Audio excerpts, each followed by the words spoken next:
All right, and I think we are finally live. I'm sorry, everybody, for the delay. For any of you that are eagerly awaiting the broadcast of this episode here on the Weird Walk Home, uh, I am Artemaeus Treadwell, your not so ghost host for the evening. Joining me is Tim Swartz, our honorable and fantastic guest, as always. I have a short introduction for you, although I think the man needs no introduction.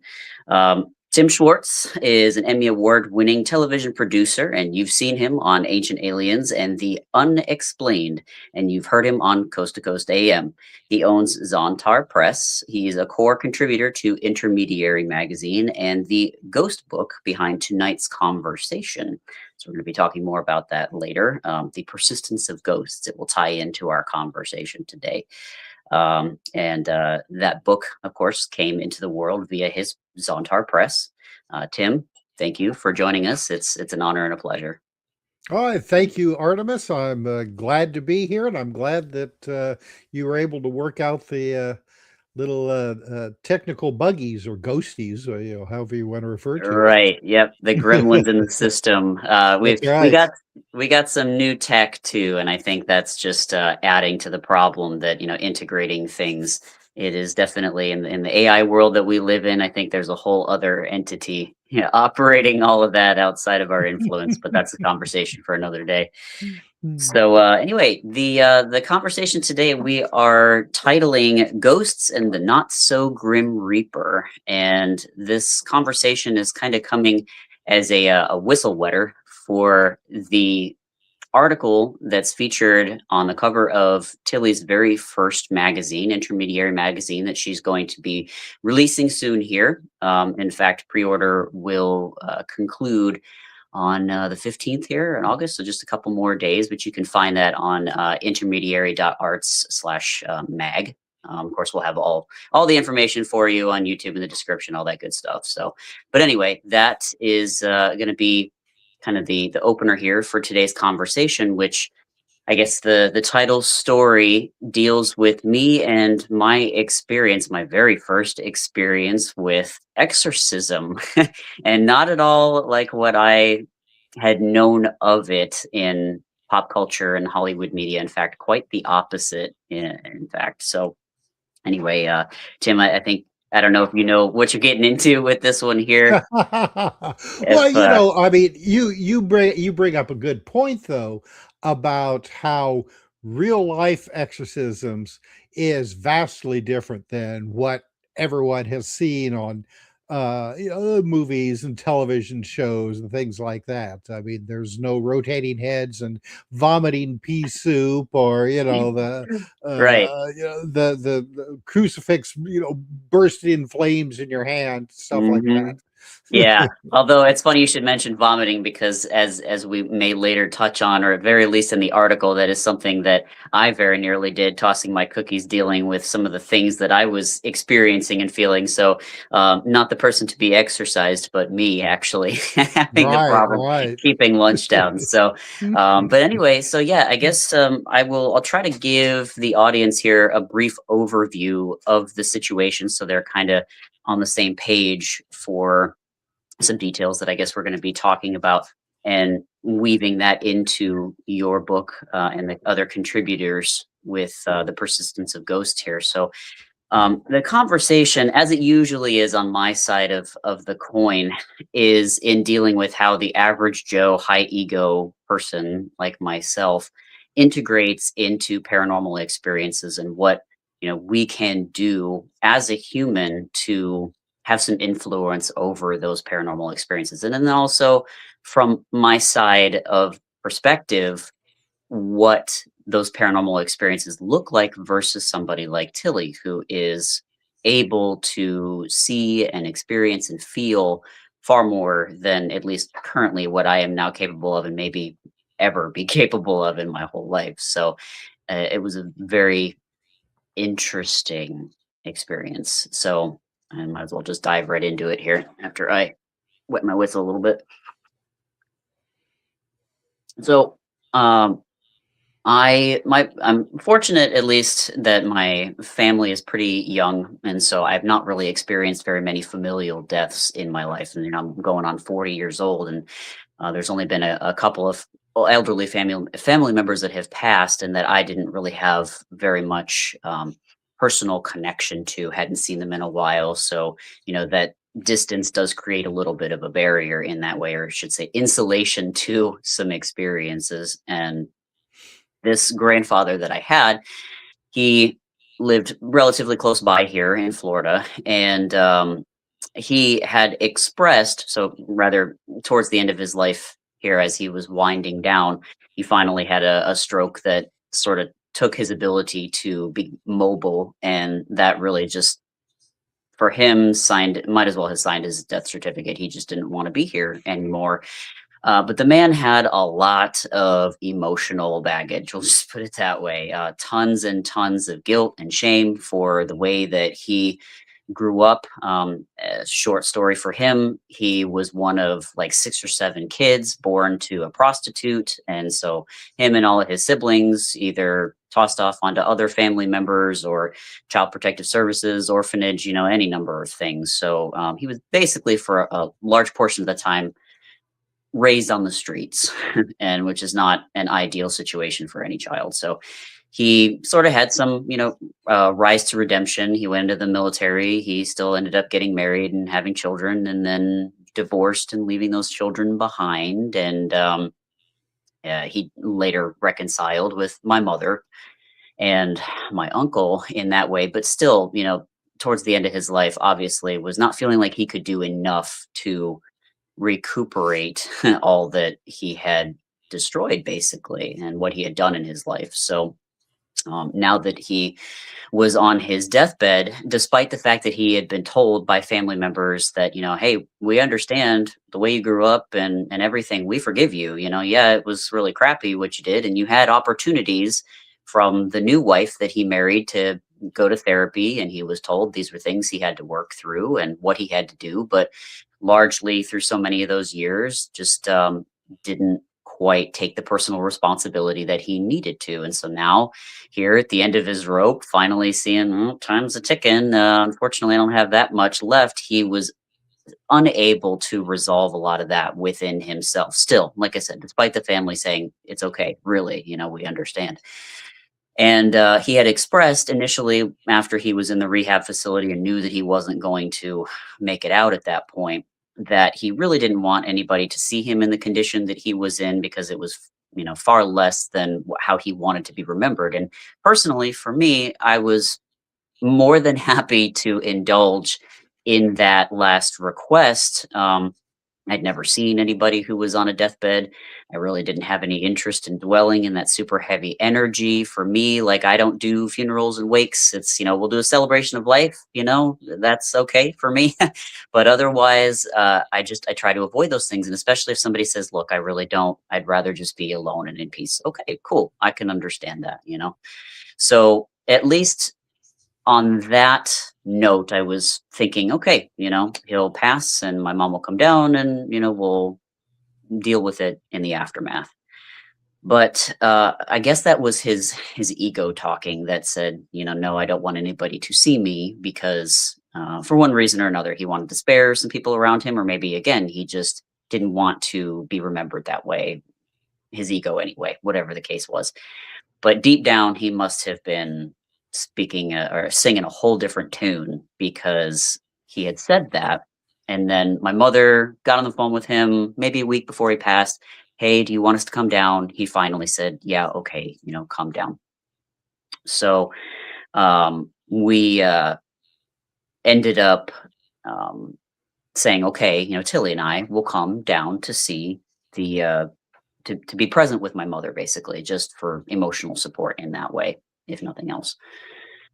And he, I guess, wanted more than that. Subconsciously, the higher part of him wanted more than that subconsciously, because a couple of days before we were scheduled to go be with my mother, who was coming down to visit, it was around 7 o'clock in the morning when I was in maybe like a twilight sort of sleep state. And there was this loud bang, and then a repeated rumbling sound against the bathroom door. And because I was already kind of awake, I wasn't terribly startled. In fact, awake enough to realize where the noise was coming from and what it was. Probably wasn't anything horribly dangerous, but still interesting. And Tilly wakes with a start. What is that? And after a moment, I thought, and I remembered, oh, the massage gun was sitting on the counter. It must have fallen off and then started itself, and that's what would make for that particular sound. But just as quickly, I realized that would have been nearly impossible because that massage gun was very heavy and it was sitting very far back on the counter. There was no way without some significant force that it couldn't or it would have just fallen, on the floor. And not to mention a very expensive piece of equipment that we would have made sure wouldn't have fallen because the floor underneath it was very hard. It was possible that it was going to break it. Indeed, that is what ended up happening. But, Tilly jumped out of bed when I said, "Hey, I think it's your massage gun." She grabbed it and was looking at it, trying to turn it off. The indicator light wasn't even on. And so nothing to really indicate a reason why the power was actually on at all. And the button itself was, concave. So you actually had to physically press in to get it to turn on. Even just landing on its face on the button on the ground, a completely flat surface would not have triggered it to turn on at all.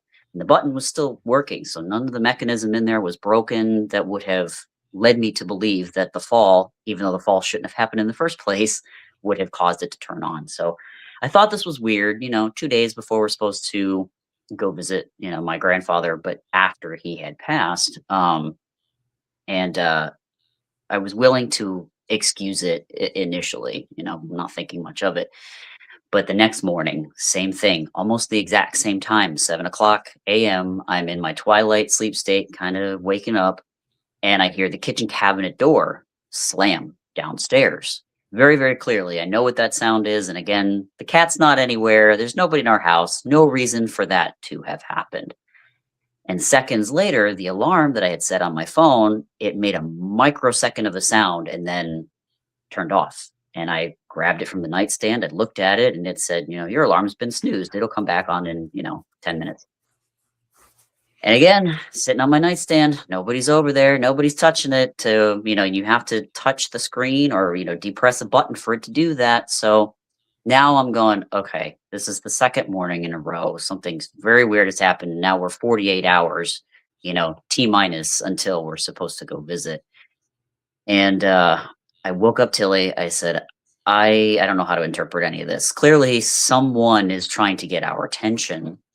And she goes internally and she's like, yeah, this is your grandfather asking specifically for me to come.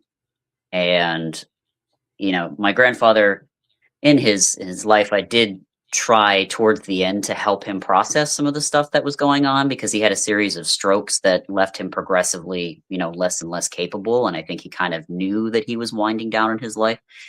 But I had spent time talking to him, trying to help him with this immense amount of emotional baggage that he had by giving him some of the tools and skills that I had learned in all of my work that I had done just for myself, my own inner work, the shadow work that I'm consistently talking about on the program. And any chance that I get an opportunity to talk about how we can improve our relationship with the paranormal, and if not that, just for ourselves, to live less, encumbered, angsty lives, that there's so much that we can do to work with the different parts of ourself. There are several, and knowing more of those and having the skills to work with them and the courage, the personal responsibility to do that makes a big difference in your vibration, which affects not only you, but everything around you, things you can and cannot see. So, I had spent time with him working on that, doing my best, but now that he's near death, it's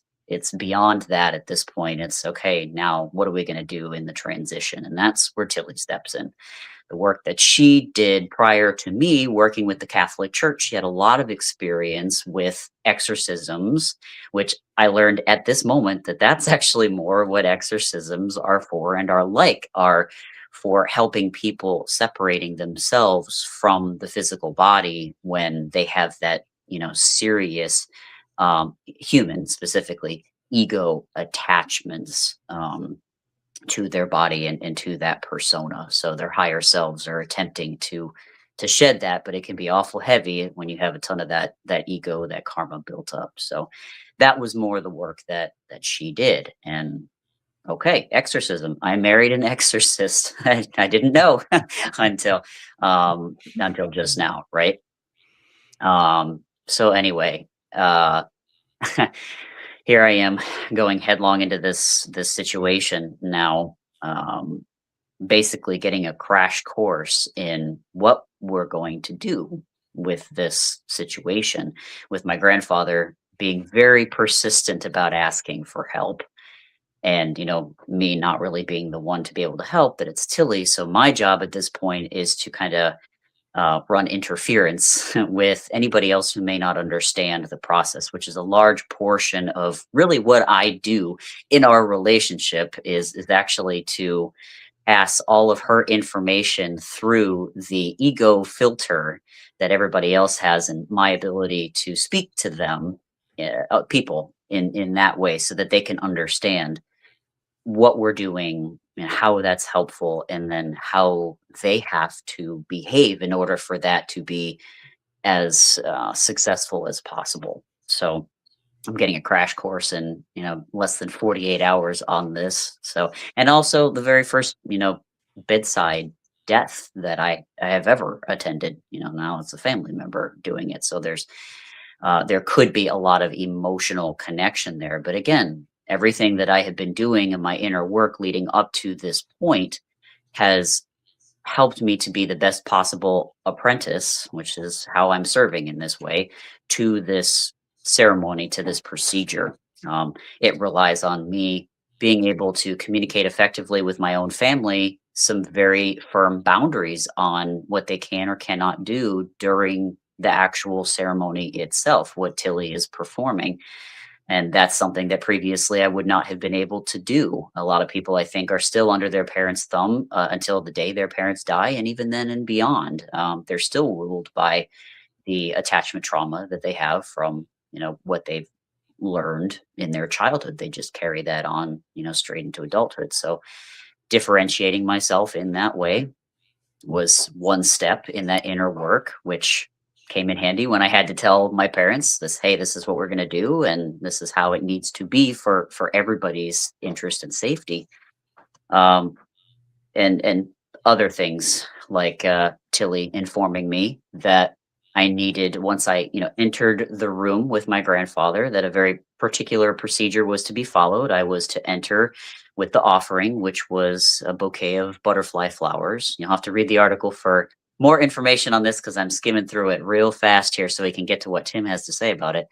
But I would go in the room and then, make sure that my grandfather was or was not at that point coherent, and relay that to Tilly, who would then proceed with her workings. And at that point, I was to remain completely quiet, not interrupt. And if there was anything that I saw that was alarming to me or upsetting, that I could close my eyes. Excuse me, I could close my eyes, but I could not otherwise interfere or, do my very best to make sure that the door stayed closed the whole time to avoid any repercussions, which again, read the article for more information on that. There's way too much for me to try to wrap my brain around here. But yeah, the whole thing, my nerves specifically at this time were on total high alert. Mentally, I'm all right with all this. I'm hearing it, I'm understanding it, makes sense to me. I'm good with it. But the animal portion of me, that lower lizard brain, is going, mm-mm, I don't want any part of this. This is really scary. This is a nearly dead body. And, we got all kinds of, red flags going on. I'm being told to be locked in a room. Like if anything happens, not to freak out and try to exit. So I'm working with that animal portion of me that is, wanting to puke, wanting to run, wanting to pass out, shaking, and visibly shaking from, the stress, which is something that's happened my whole life. I've not been able to get around it, but being able to manage that, work with that, that kind of response and not be ruled by it is something that takes a lot of practice and is something that I think is a crucial foundational skill that people can really make great use of in their life, not just attending exorcisms, but in general. And I don't even mean paramedics or people that work in, emergency.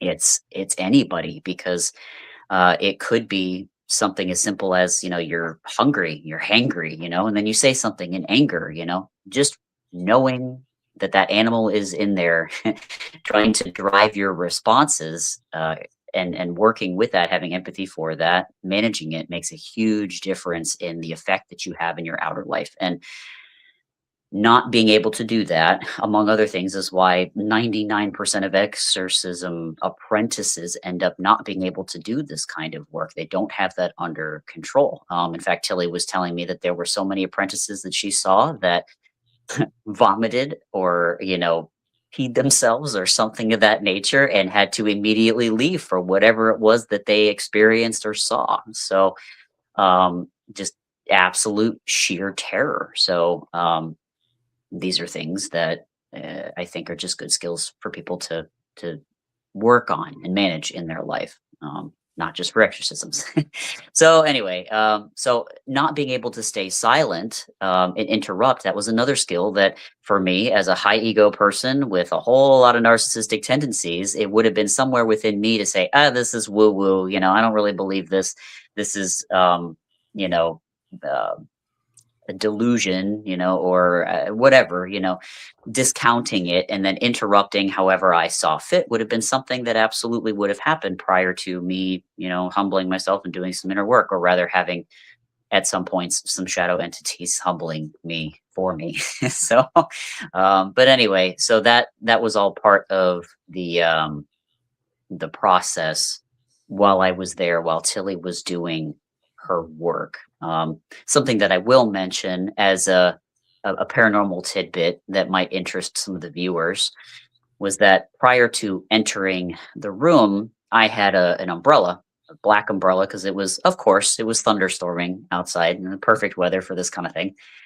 And I had the umbrella, it had a very grippy foam handle, and I had set it upright next to the door, outside the door, because we weren't going to go in until everybody had their chance to talk to him and said their goodbyes, because it was possible that after, we had gone in, that would be it, that he would be gone. And so I laid the umbrella standing upright against the door, against the side of the door, and it tipped over and fell across the threshold once, the first time. And I thought, okay, maybe I just didn't, set it up right well enough. And then I set it up right, and less than a minute later, again, very deliberately, it fell in the same direction across the door. And that's when Tillie said, they're here for him and they're ready to take him. So I didn't really think very much of it, but I guess symbolically, that's one way that non-human entities will signal that a boundary, is being set down or should be set down. The threshold is being closed for human entities, and that it's time for the non-human to take over. So that's when, at that point, we had entered, and I remained silent for the rest of that particular ceremony. And again, more details in the article. For people to want to know more of that whole arc, but that whole experience. But really, for me, the biggest takeaway, well, no, not the biggest takeaway. There's so many takeaways here that I have been mentioning. but just the, oh my gosh, the importance of having done my work before I got to that point, because I can imagine at so many moments that experience, I would have failed as the apprentice, as the person trying to keep Tilly protected, essentially, in that whole encounter for my grandfather's higher self, who was asking for that assistance. It really was the only way, me doing that work inner up to that point, the only way that I could have given him the greatest expression of compassion, and love and care at that moment. So, in reflecting on it, it is so important, so important to do all of that work beforehand, because you never know until you come down to that time when, if you haven't been doing the work, it's too late, and now we have the unfinished business. That's the portion where I want to bring you into the conversation. So oh, one moment here, just a second. I'm gonna get a drink before I continue on.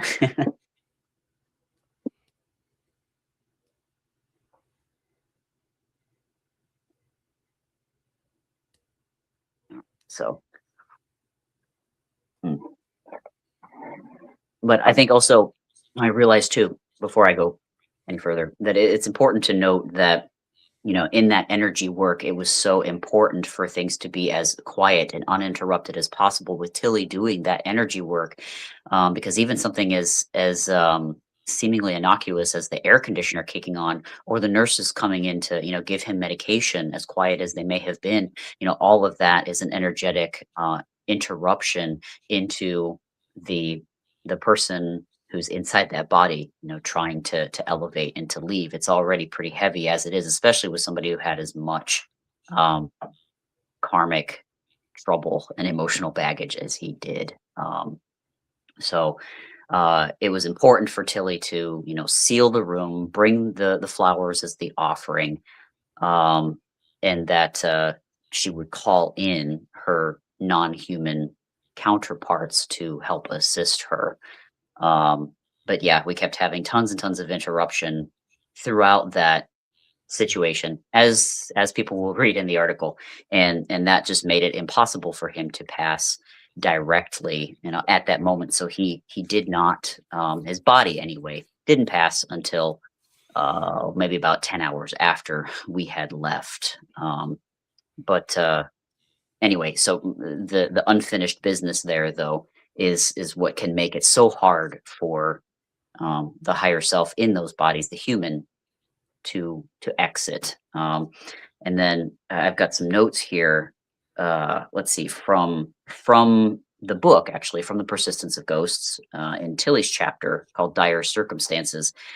Um, she was talking about how, in cases that she has worked with the church, both cases that she mentions, they featured intense poltergeist activity within roughly 24 hours of a family member passing, and broken family pictures, objects mysteriously falling or being thrown, and hearing the deceased calling out to the living family members when both people died at home. And I'm assuming here that this is, without somebody assisting the passing with an exorcism to help that person's, I'm not sure what you would call it, their a portion of their themselves from, leaving the body, leaving the area, and moving on to transition. She has here another excerpt: after hours of deep, intimate conversation and many bouts of anger and or tears from, both sides of the conversation, the person who is attempting to exit, and family members still at home. Let's see, enough advancement of empathy and understanding were created, and the spirits announced that they felt better, and they would ask, where do I go from here, and what do I do now? How do I do this? So Tilly's work was a lot of that. I guess in some ways it sort of reminds me of the oh gosh, in Greek mythology, the character who ushers the souls across the river Styx. Can't remember his name. I think it starts with a C, but no, Chiron. That sounds right. I don't know, but anyway. Um, so yeah, me understanding now is this is what exorcism actually is. So um, let me see here. Like I said, I'm trying to read show notes here that she's provided for me, in all the while trying to relay um, my own experience with it, my inner experience with it. So let's see.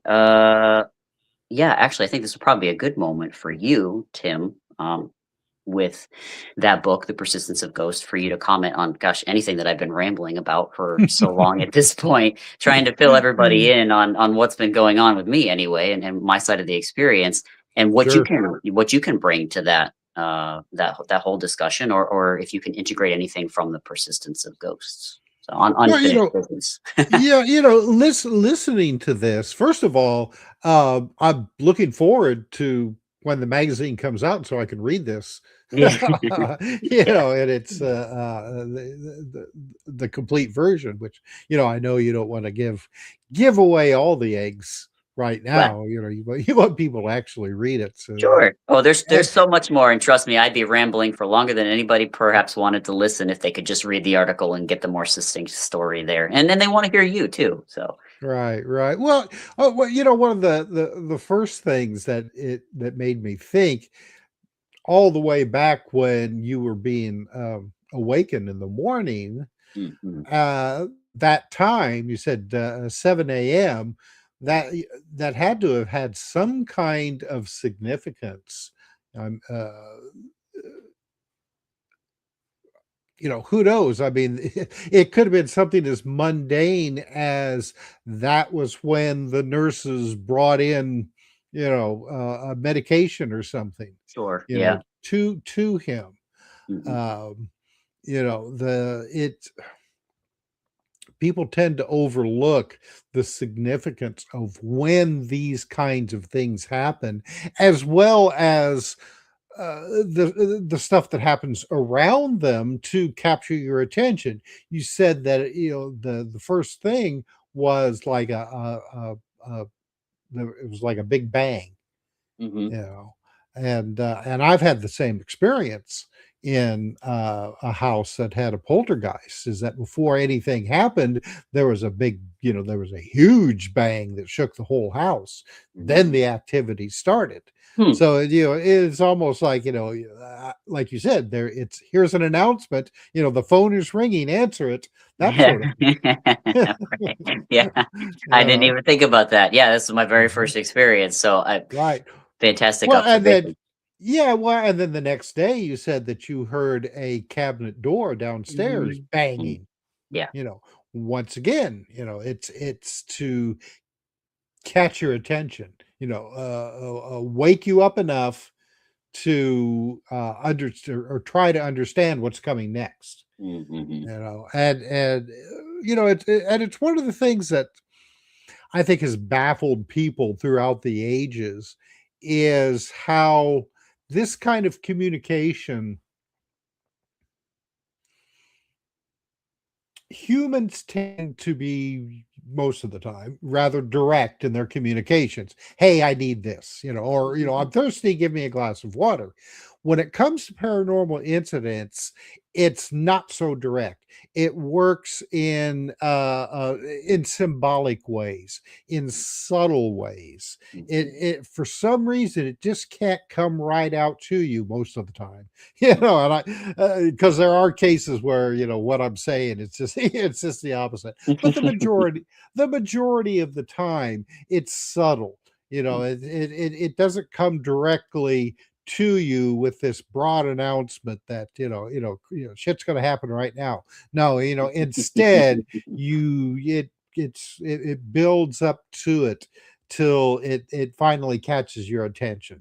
Mhm. So I mean, the things that happen to you initially, I mean, it's just short of having the covers pulled off of your bed, I mean, that's pretty standard actually. Yeah, right. Which, for me, knowing my nervous system, if something like, my covers were to be ripped off of me, my soul might just leave my body at that point. Like, Right. I do, as much as a, big dog as I like to think that I am, and as much as I invite the paranormal experience that I would like to see, I know full well that, this version of me and then the animal version, somewhere within me are responding to completely different ways. And I don't always have control. In fact, often don't have a measure of control over that animal, that lizard brain response.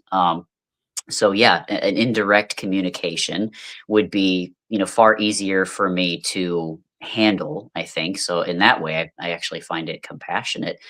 um, so yeah, that makes sense to me, why it would be kind of roundabout in that way. So Well, and one of the other things that you said a little bit later about how, you had to basically sit there, watch what was going on, don't interrupt, mhm. but don't freak out so that you have to, run out of the room or cower in a corner or anything like that. Yeah, yeah. And, that is and, we joke about this and stuff, you were talking about that animal part of you that just wants to, run away at the first, sight of something unexpected. Mhm, That's a natural response in people, mhm. but if you're wanting to be involved in this kind of stuff, that's something that you really have to work on. And suppress isn't the correct word, but, Manage. fear is the mind killer. That's from some movie. I can't remember, Yeah. what that's Hmm. from. Oh, Hmm. and Dune. Yeah, it's from Dune. But it's Hmm. it's true though. In these kinds of situations, you have to not be afraid, or at least not afraid to the point where it's like, dude, run. Yeah, Yeah. type of situation. Yeah. It uh, and a lot of people who want to be involved in this kind of stuff. You talked about Tilly saying that a lot of apprentices couldn't make it because they got sick, got afraid, or things like that, Mhm. and you know people just don't realize what it really takes in order to be involved in this kind of stuff. You really do have to Mhm. have, Mhm. you either have to be trained very well or just have this natural infinity not to get freaked out in these kind of situations. It Mhm. reminds me, one time, I had gone to interview a guy who had bought an old movie theater and was renovating it and hoping to open it again. And there had been, once they started working on it, there had been some haunting activity. Well, I had a young woman come with me because she was very interested in doing stuff like that herself. So we were in the theater, and we were sitting in the theater's chairs. All right. The manager was on this side. I was in one chair. The young lady was sitting on my right. And these were the types of movie theater chairs that, if nobody is sitting in them, they're upright. All Right. right. And then Mhm. you sit down, and the force of your weight Mhm. Mhm. holds them down. Yeah. The seat next to her all of a sudden came down like somebody Mm. like Mm-mm. somebody was sitting on it. Mm-mm. Yep, I'd have been off like a And rocket. sh she burst into tears, Aw, yeah, and we had to take her out. She yeah, was so freaked out by that. And yeah. that was just, I mean, that was very minor compared to Mhm, stuff that I have seen. mhm, She couldn't handle it. And I told her afterwards, I said, you're probably not cut out. I'm not going to let one incident, yeah, don't let one incident dissuade you. mhm, But if you freak out like that over, the seat coming down, what's going to happen if something throws something at you, or you sure. see a face, peering around the doorway, things like that. Mhm, So, it's very much when you try to be involved in what you and Tilly were doing. You really do have to just, um, I can't even think of what the cry, Feel the fear and face it anyway is there kind you of go. what kind of Yeah, comes to mind is just yeah. I it's one thing that I have realized is that in the inner work that I've done because I didn't realize how high anxiety I really was until I actually started leaning into the feelings. And I grew up Mhm. with a military man for a father, so it was unless the bone's sticking out, we're not going to do anything. Rub some dirt on it, so like Right. no big deal, that's Well, fine. But you shut off any other feelings or emotions as a result. You tend to yeah. numb one thing, you numb them all. The compartmentalization is pretty fierce. So I Well, once I and, there's also the factor that this kind of phenomena can also produce fear. You mhm, know, I mean, it's almost like a field of fear can mhm, suddenly envelop you. yeah, And I know from my own experiences, that's not my fear. That's not coming out of me. That's coming from something else. Yet I'm still feeling afraid. So mhm. very much paranormal activity can induce fear. I don't know if it's an ultrasonic, sound vibration going on or what, but it does happen. Yeah, and that definitely one component to it, and I'll even add to that is that, if it's not that, it's that and or, what happens with humans and having that, lizard brain, it's constantly monitoring for novelty in the environment, and Mhm, so it's always comparing with your experience, does that novelty mean something good for your survival or not good for your survival. And then within people, you have the array of responses, and those are genetically programmed persona characteristic traits. And it will range from the person who, in novel stimulus environment, will act curious. You have the person who, in a novel stimulus environment, will act aggressive. And then you will have a person in a novel stimulus environment who will freeze, and then the other person who will run away. And even with like my experience with animals, for example, the animal behavior that I took into my studies of human psychology, for dogs that are trained for police work or dogs that are trained for service, being a guide dog, they pick dogs with certain characteristics from the very beginning, from puppyhood, because they, when presented with certain stimulus, will respond a very particular way. You'll have puppies that when they hear a loud bang, they bolt. And then other puppies that'll, they won't, it's like nothing happened. They might as well be deaf. It's just, white noise for them.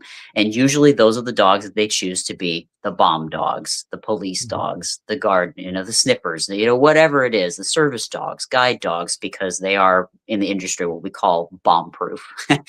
They don't have that, that trigger, that hair trigger for fear, the fear response. But people, if you are that kind of person who has that hair trigger response for when you see something novel in the environment that does not match what you're expecting for a safe environment, then you need to be aware of how you're going to respond to that, how the lizard brain within you, your genetically programmed persona, is going to respond so that you can manage that appropriately. That's part of being a higher vibrational human to whatever capacity that you can, managing what you have. And me, when I opened those floodgates doing all my inner work, I went, wow, I'm actually a really anxious person. That's didn't know that about myself.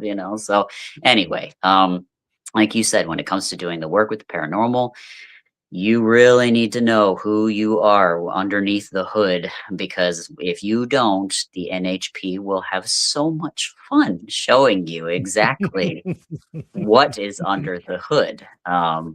So anyway, that's been thus far my experience with it. But did you have Oh yeah. anything you wanted to add? Well, you say that it also it made me think of people in the past who have worked or investigated the Skinwalker Ranch in Utah.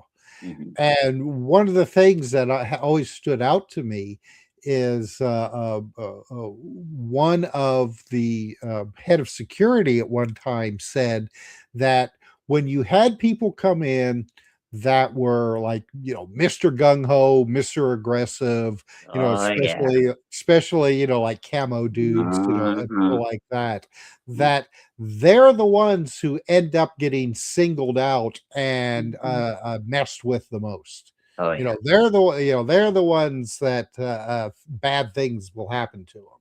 While Mhm. somebody that comes in with a more positive or confrontational Mhm. attitude, you know, they they don't have nearly the amount of problems, Mhm. that the aggressive guy, to the point where I guess the phenomena can follow them home. You get the Mhm. hitchhiker effect, where Yeah. then after they get home and they could be, hundreds of miles away, yet Mhm. all of a sudden the same kind of activity starts breaking out in their house. You Mhm. know, Yep. that's the kind of things that can happen. And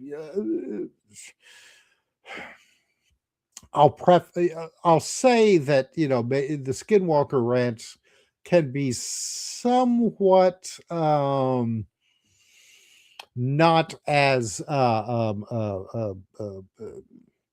it doesn't happen all the time. Skinwalker Ranch is kind of a special, a very energetic, Mhm. place. There are other places around the globe that are like it, but for the most part, you generally don't have to worry Mhm. about, that kind of aggressive activity following your home. It can Mhm. follow you home, and I'm sure that Tilly talked about that with you after Mhm. you all was done, because for a while afterwards, this kind the activity can pop up in your home for a while. Yes, I and don't yeah. it's without knowing that you have directly segued into another portion of that article, fantastically spoken. Um, yeah, she did. Tilly did have to inform me of a type of hygiene that needed to be adhered to in order to prevent that very thing from happening, and Right. more so for my case, for the simple fact that even just being party to that ceremony, that procession kind of leaves a hole in the aura, so to speak, and that leaves you vulnerable to other types of NHP who would be very much interested in sipping off that leakage, essentially, or taking advantage of that vulnerability because that's food for them. Again, I'm not. I don't have anything negative to say about that or a judgment. It just is what it is. It's like when the the whale lands in the bottom of the ocean, everybody's gonna feed. So, Right. in this case, she directed me to some, very specific steps of things that I needed to have done, to include things like, stripping all the clothes and making sure they were washed and doing some sage on, everything else that couldn't be directly washed and showering, using our Florida water, all sorts of the usual, I guess, exorcism kit tools. But I was so tired having gotten back from that whole ordeal. We got back late that I decided to skip the shower, which may or may not have been the one thing contributing to my later experience that night in the wee hours of the morning. Which, not to get too much away from the article, I had one positive experience that I believe was my grandfather, finally saying goodbye, thank you, and goodbye in a very gentle way. And then the other was an encounter with a glimmer figure, which uh, drew out the bejesus, the scare factor in me, cranked all the way up, and a form of sleep paralysis that I was experiencing too, which also has not, if it happened in my life, it's been a long time since then. But that is an incredibly terrifying moment to have your fear response on fully cranked up, but then not actually being able to move the corporeal body. And Tilly is fortunate in the way that, with her high vibration, with the way that she just is, her entire makeup in general, she doesn't have to do these sorts of ritualistic hygiene procedures like the human does, because we are on a totally different, vibration energetically, and just leaves us more open to those sorts of encounters with the NHP. So, and again, not making a judgment about whether they're good or bad, it just is. And she has not had any issues pre or post this entire experience. To say, though, we'll jump back and make a quick notation in the story that I was trying to recount initially, was that after the 2 mornings in a row of the poltergeist-like activity, Tillie herself agreed, in the way that she can communicate, made an internal pact basically to appear, for my grandfather and do that ceremony for him. And after she agreed to do that, the third morning, which was the morning, it was either the morning before, day before, or the morning of, I can't quite remember. No activity happened that morning whatsoever. It was completely quiet. So for me, that was an eerie and silent confirmation that that sort of thing had that the tides had shifted, the agreement had been accepted, and you know off we went for that experience. So anyway, yeah. Gosh, so I'm over here looking at our comments here real quick just to see if there's anybody on Facebook following here on live. If they've got any questions. I do have somebody here. What is NHP? So I abbreviate that as non-human person. So it's kind of a catch-all to label any entity on the other side of the veil. And there are many, many, many of them. But thank you, Lucier Mystery School, for that question. And then the comment, so true about being positive and having positive experiences with aliens. So as we were, discussing, there are certain things that go an awful long way to helping to manage that. Mhm. So Oh, yeah. let's see. He says, Jim Edward Lucier, I'm sorry if I'm mispronouncing your name, says that his reptilian brain drives him crazy, and it absolutely can, 100%. And that's one thing that I have found that certain NHP can manipulate, as you said. They can hijack that system and make Oh, you yeah. feel whatever it is that that they want you to feel, and oftentimes that is sheer terror, because Mhm. it is, as I am told, awfully tasty for some of them. Must be like filet mignon. So, Mhm. but Oh, yeah. One of the things that you were talking about is the after effects of being involved with something like this is, you end up with kind of a ragged aura mhm, that needs to be smoothed out. One of the other things that happens is that you end up glowing, so to speak. Yeah, mhm, that is very you become very seen mhm, by the other side, and then that draws in, like moths to the flame, so to speak. mhm, Not only are you glowing, but you have a ragged aura, which then makes it easy, like you said, to mhm, feed off of. um, Whitley Strieber said that before his events, his abductions, his experiences started, he had been trying out a form of meditation. mhm, And a number of years afterwards, one of these NHP told him that one of the reasons that he ended up being targeted was because he was glowing because of his meditation techniques that he was experimenting with. And he mhm, must have been glowing awful bright because, I mean, his has lasted for decades now, his mhm, experiences. mhm, A lot of people, maybe the experiences will last, a few weeks, a couple of months, usually not much longer than that. Some people, though, it just it becomes part of their life for whatever reason. We haven't quite mhm. figured that out yet.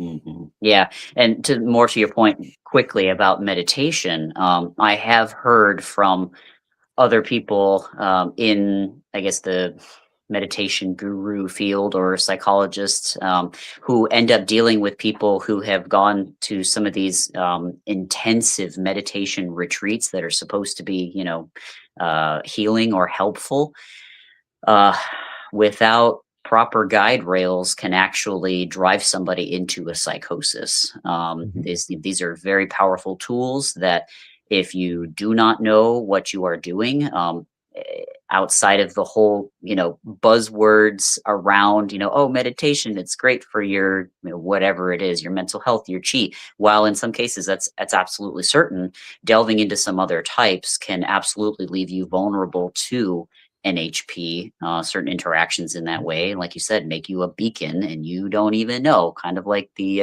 Ouija board. You don't know what you're messing with there. It's all Right. in that same realm.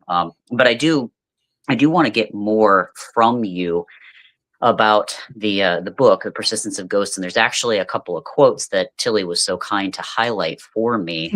See if you can integrate that here into our larger conversation about unfinished business and exorcisms and that sort. Let me see here. So I have from the Fragmented Ghost section.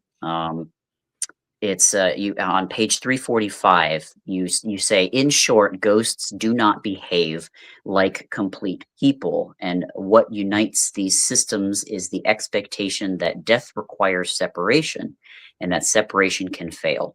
Ghosts in these traditions were not theological embarrassments; they were leftovers, which I think is a very poignant way to put that. So if you could speak on that a little bit more as to how perhaps it relates to this whole conversation today, that would be awesome.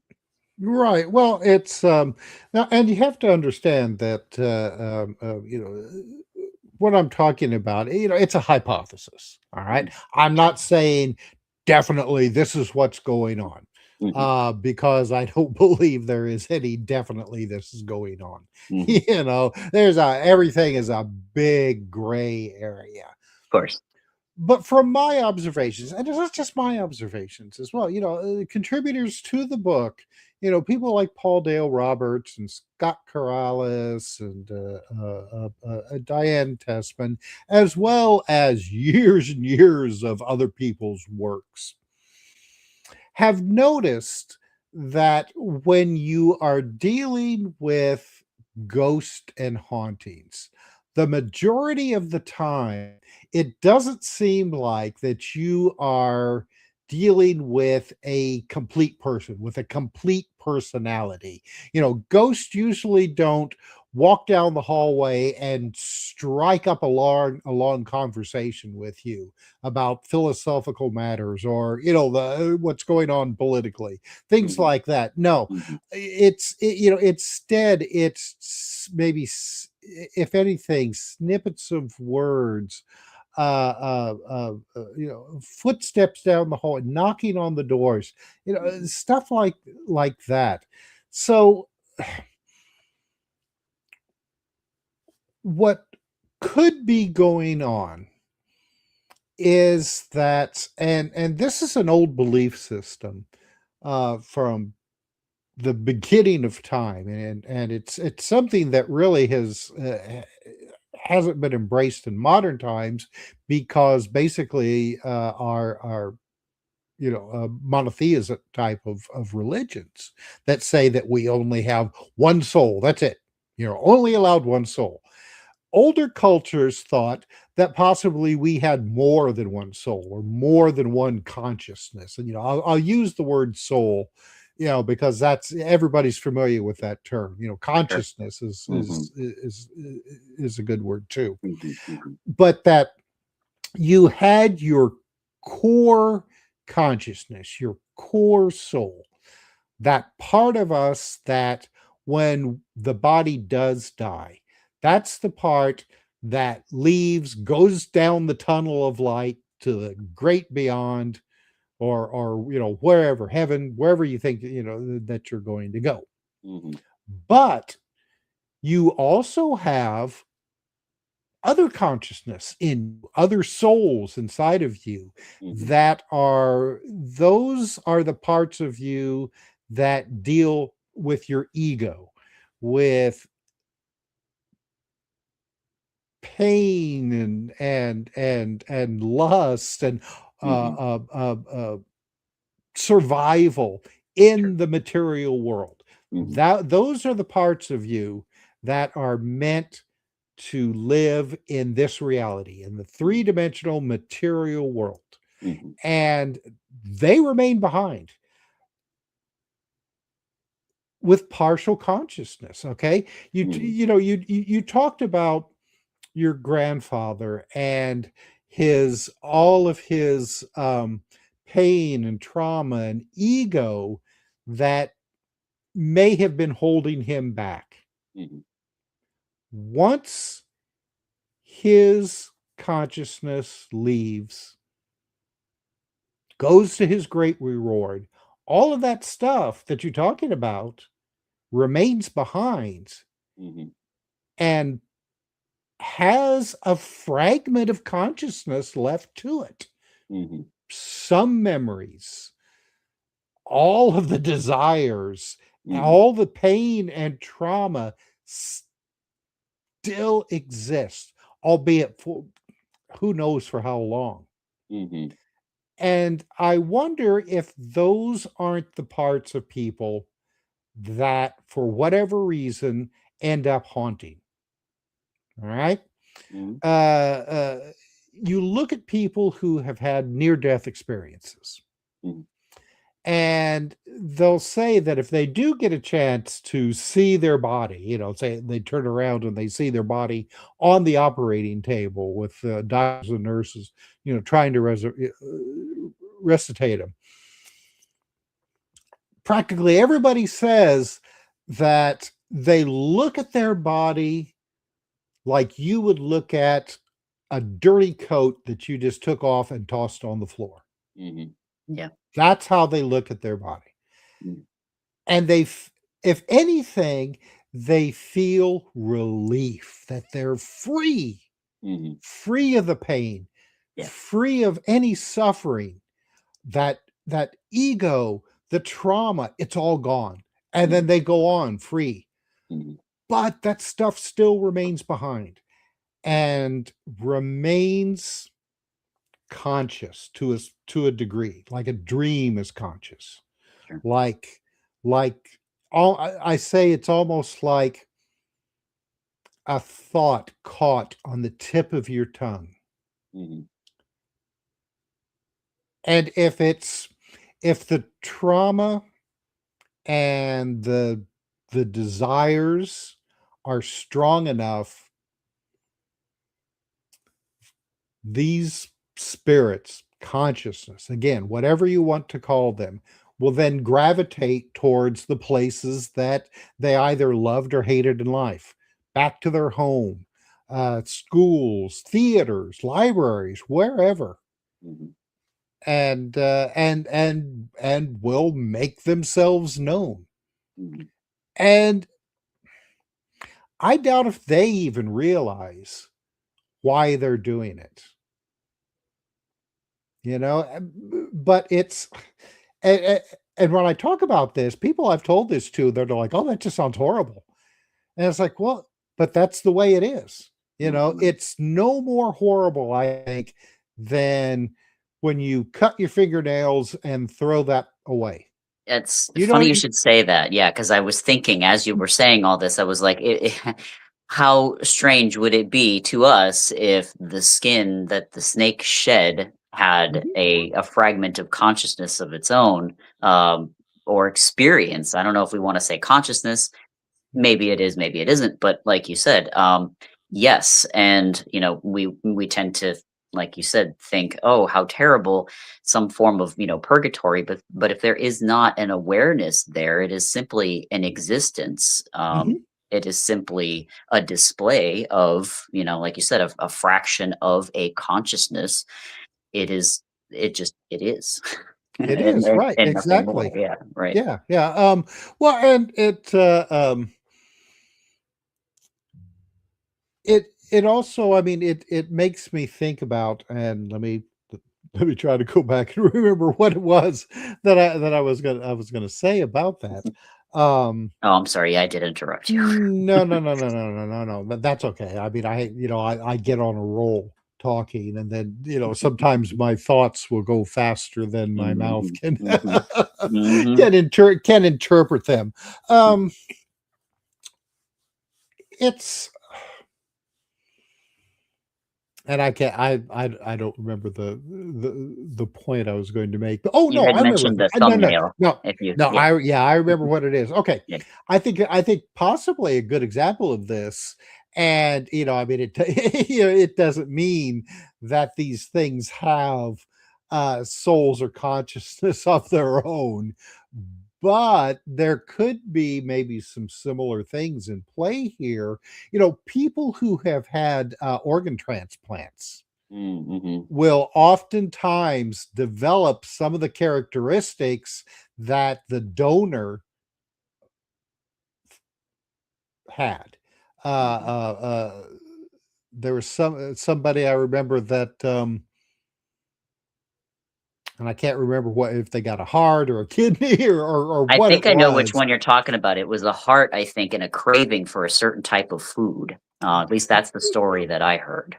That one, and then there was one where the donor was a motorcycle enthusiast, and Mhm, in fact died in a motorcycle accident. Well, then mhm, the receiver of whatever organ they got suddenly developed an interest in motorcycles. mhm. You know, so it just goes to show you that our consciousness is a weird thing and is a lot more and a lot more pervasive than we think it is. So, going back to what I was saying originally, it seems to me that a lot of this is because we don't consider that there is more to our consciousness in the fact that there are parts of us that are strictly made to work here in this three-dimensional reality, and that other part of us is an extension into this reality from what other realm, the fifth dimension, who knows. Sure. Uh, but just because that gets withdrawn doesn't mean those other parts of you disappear just as quickly. All right. They remain behind for, who knows how long. I like to think that eventually maybe it gets absorbed back into Gaia, or, the Earth's life force, ready to contribute to the next person or animal or whatever life is born, Mhm. and it's just a continuing process. All right. Yeah. Mhm. With with you, I don't want to say not just with humans, because I think all living things have consciousness and Mhm, awareness. mhm. But I'll say humans, because that's currently that is our experience, so that Yeah. we can talk about it. Proper You know, disclaimers understood. I gotcha. Exactly, exactly. Humans, though, are aware of our consciousness and the fact that there is probably more to us than what we are seeing in the three-dimensional world. All right, and that what we're not understanding is how strong this reality is for us, and how pervasive it is, and it has to be in order to survive. All Mhm. right. It's a little easier on us now. I mean, we don't have to worry about having to hide in the bushes so we don't get eaten by that saber-toothed tiger. Right. But those parts of us that are strictly for this reality will will remain behind, and not everybody will haunt. Mhm. There seems to be, and this is something that, we don't really, you know, try to discuss in the book. I mean, we've already hit the readers Yeah. with a lot of stuff. Mhm. But we really don't know what the contributing factor is, why some people's fragments of consciousness will haunt and others don't. Mhm. It seems like there's probably a lot more that don't than there are that do. Who knows? I mean, strong personalities may have something to do with it. Mhm. Uh, who knows? That's the point. That's what our next book will be about. Yeah. Well, Why? why? Yeah. What's the reasons? Of Yeah. why? Uh, Yeah. we don't know. That's just it. We don't know what the contributing factor is. Uh, Okay, for example, Mm. very pervasive, across the centuries, across cultures, that you have to be buried properly with the proper rituals based on your culture. If Mhm. not, your ghost is going to come back and haunt until whatever it is that pissed you off in the first place is Mhm. resolved. All right. Mhm. Yeah. We can still see that today. I mean, that is so old. Mhm. I mean, it goes back. I know that there are some cuneiform tablets from Mesopotamia that talks about this. That Mhm. talks about how bodies have to be taken care of properly, or else the ghosts will make life difficult for you. It's so Mhm. it. I mean, we see that in movies such as Poltergeist and the Amityville Horror. Yeah. Both of them involving houses being built over cemeteries and disturbing the dead. And I Mhm. often thought, why would you care? Because like I said before, people who've had near death experiences don't look at their bodies as like, oh my gosh, there's my body. Oh, I'm so sad. No, no, instead it's just like meh. Right. And they move on. All Yeah. right. Mhm. But Mhm. there's some part of us that obviously does care. Now, is Mhm. that those fragments of consciousness that's been left behind?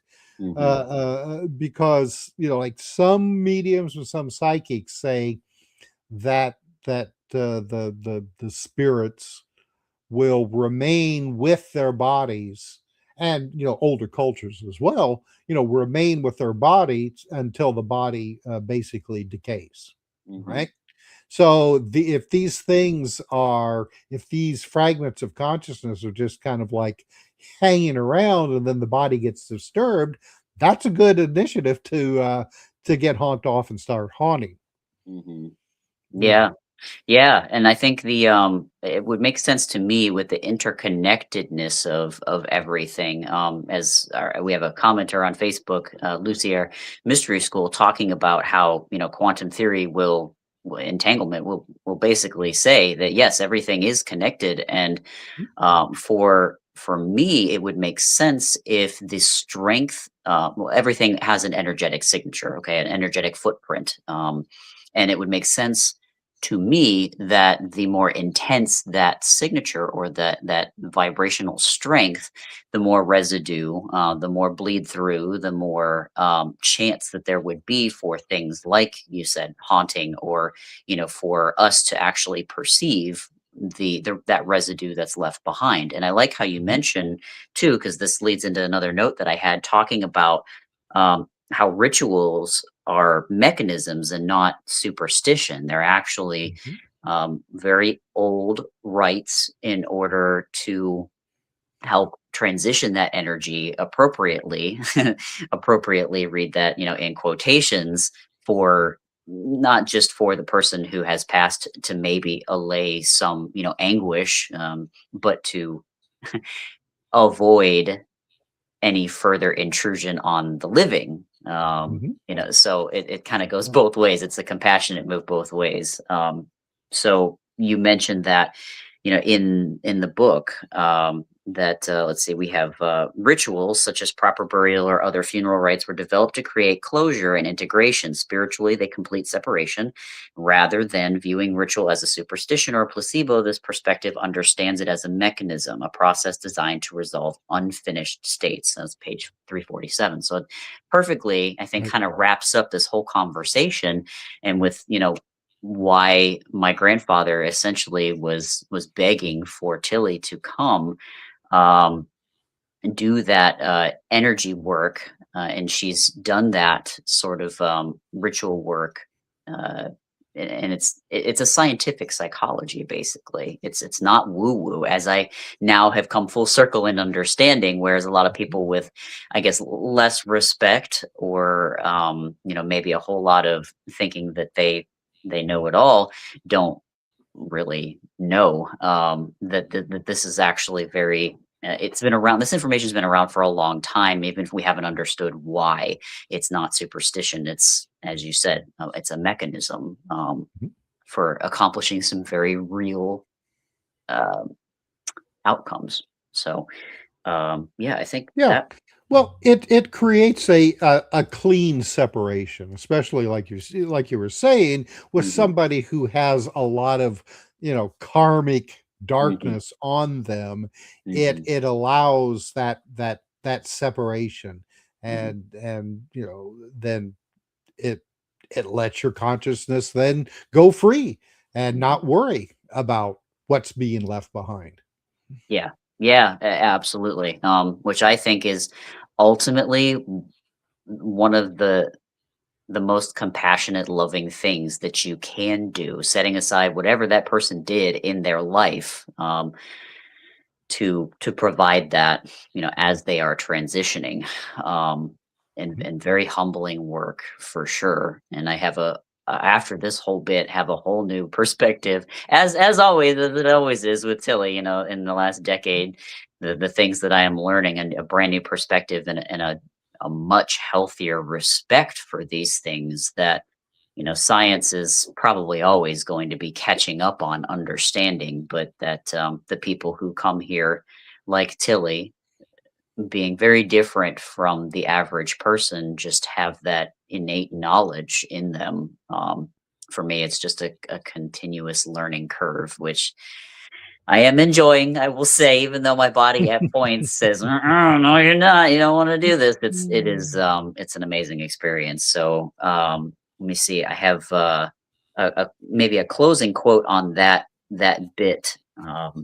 Let's see. It's you say on page 348 that, they, as in, these partial shards of people, their energy signature, they are not conscious like the living are conscious. They are memories going through the motions until their energy finally dissipates. And, we can have some say in, how peacefully or not peacefully that goes with, through the work of exorcism, and the people who are actually equipped to be able to do that. So I had an amazing front row seat to that. But do you have anything that you want to add, to the conversation at large, or even to that point? Oh no, it's a fascinating conversation tonight. I'm glad we had a chance to talk about this, and to give you a chance to talk about it, so that um, people can now anticipate the magazine coming out, so they can read it for themselves. Yeah, definitely. Like I said, there are far more juicy details in there than what I have given, and much more about my actual visceral experience, and then, more little tidbits for people to enjoy. But yeah, so that episode, like I said, will have, links for people to follow. I'm sorry, episode, that edition, the very first edition of Intermediary magazine. All of the purchase information will be made available, in the description for any of these videos where people are watching them.